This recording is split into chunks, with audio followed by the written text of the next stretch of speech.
et il y a toutes les formules qui sont là-dedans. Donc il y a des façons plus simples qui ont été révélées pour que nous ne soyons pas lassés. Et aussi, par jour, on va faire toutes les formules qui plaisent à Allah. Donc pour plaire à Allah, il ne faut pas se fidéliser à une chose et de laisser les autres.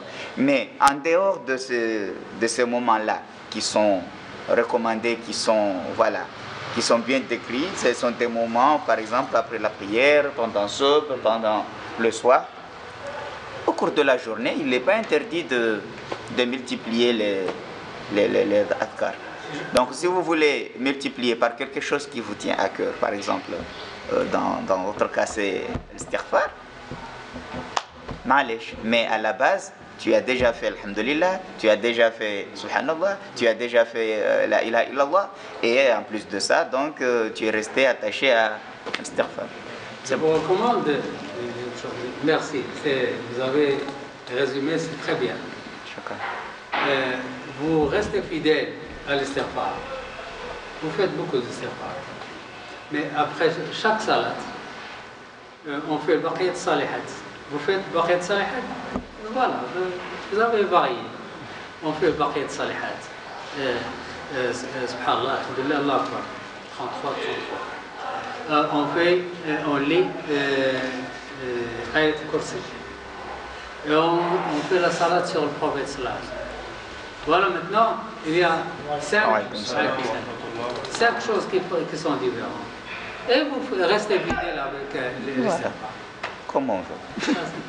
Mais après chaque salat, vous faites ceci. Baqiyat salihat, ayat kursi et salat Allah. Je ne sais pas si vous me comprenez. C'est comme Oustaz disait, et lorsqu'on lit les hadiths, il y a tellement de belles choses que tu veux tout prendre, mais tu ne peux pas tout prendre. Oui, oui. Donc c'est ça un peu. Moi je te comprends, je comprends très bien parce que je suis très gourmand dans la chose d'abord. Oui. Donc quand je vois quelque chose, je veux tout faire et j'ai peur aussi de tout faire parce que il ne faut pas soulever la montagne et après que le bras se casse. Et on ne peut plus être après capable de soulever. Donc il faut essayer de varier quand même un peu ainsi de suite. Et il y a aussi des occasions parce que même si on a l'habitude de faire quelque chose, comme il vient de souligner comme ça, Oustaz l'avait dit, je me rappelle dans un de ces dars passés, la faveur de l'islam, c'est le temps et l'espace. Le temps, Allah nous a favorisé, comme tout à l'heure, je vais même dire ça, nous a favorisé dans certains temps, donc on n'a qu'à en profiter. Alors, après les prières régulières et après, avant le lever du soleil et avant le coucher du soleil et au moment de dormir, c'est des moments qui sont bénéfiques pour faire le zikr. Et celui qui se contente de faire un zikr pendant ces moments-là, il sera catégorisé parmi Allah. Donc du coup, déjà, si on arrive à le faire, c'est une question d'habitude, c'est aussi le traitement de nafs. Si on arrive à le faire petit à petit et qu'on arrive à cette étape-là et qu'on veut ajouter après, c'est pas de refus. Mais, comment on appelle, qu'on essaye de s'attacher à ce minimum-là. Par exemple, je prends un cas, comment on appelle, quelque chose que je n'ai pas prévu de faire. Et par exemple, je suis en train de lire la sourate Dukhan. Et à la fin de la sourate Dukhan, Allah dit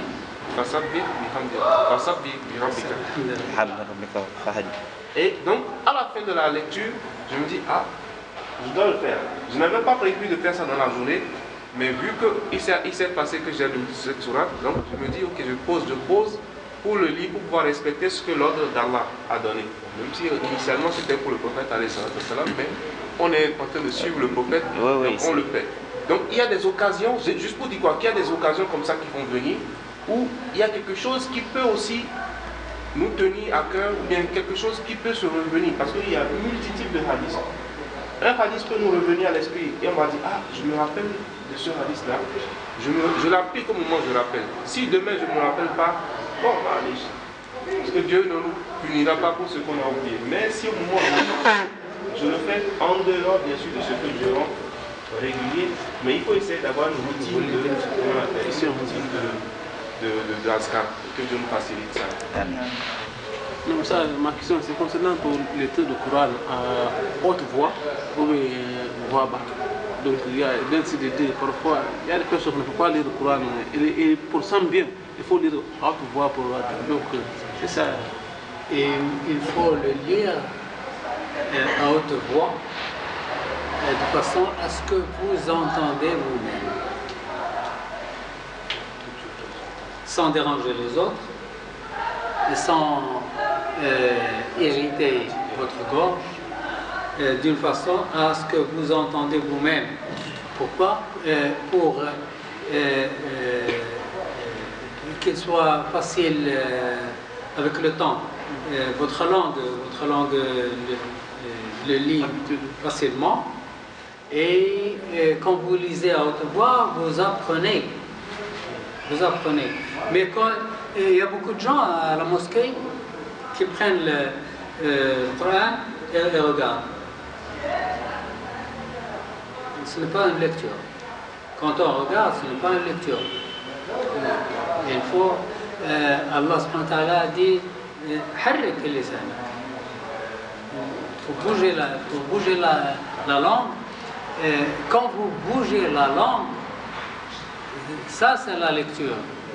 Et quand vous entendez un Coran, vous apprenez. Et quand vous n'entendez pas, vous n'apprenez rien. Alors il faut lire à haute voix de façon à ce que vous entendez vous-même. Voilà. Pour que les oreilles en témoignent. Le prophète sallallahu alayhi wa sallam a dit, il y a les Sahaba, Anas ibn Malik et autres, ils disent, le prophète sallallahu alayhi wa sallam, quand il fait la salat nocturne, il lit à haute voix d'une façon à ce qu'il ne réveille pas les gens qui dorment, et il fait plaisir aux gens qui sont réveillés. Il fait plaisir aux gens qui sont réveillés et il ne dérange pas les gens qui dorment. Il ne réveille pas les gens qui dorment. Voilà.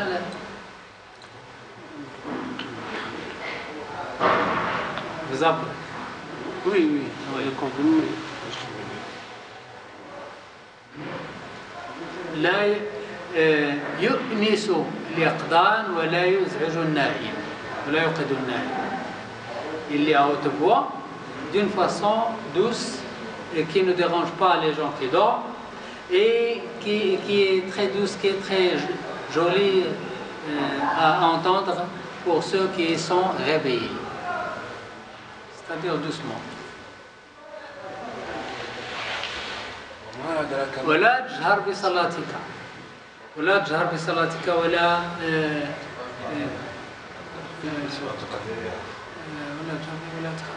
تبتغ بين ذلك سبيلا ولا تجهر